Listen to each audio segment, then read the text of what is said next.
Hey guys, in this video I will show you how to grant TradingView access. Alright, let's begin. First, open the chart you want to share in TradingView. At the top of your screen near the chart layout name, you'll see a small down arrow icon. Click this to open a drop-down menu with several options. From here, select Sharing and toggle it on. This makes your chart visible to others. If you don't enable it, your layout will stay private. Once sharing is enabled, the next step is to copy the chart's URL. You can find it in your browser's address bar. Copy it and then share it through email, messaging apps, or any platform where you want others to access your chart. When someone clicks the link, they'll be directed straight to your layout. Not only can they view your chart, but they also have the option to copy and save the setup in their own TradingView account.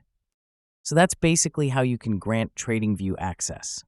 That's it for this video. Thanks.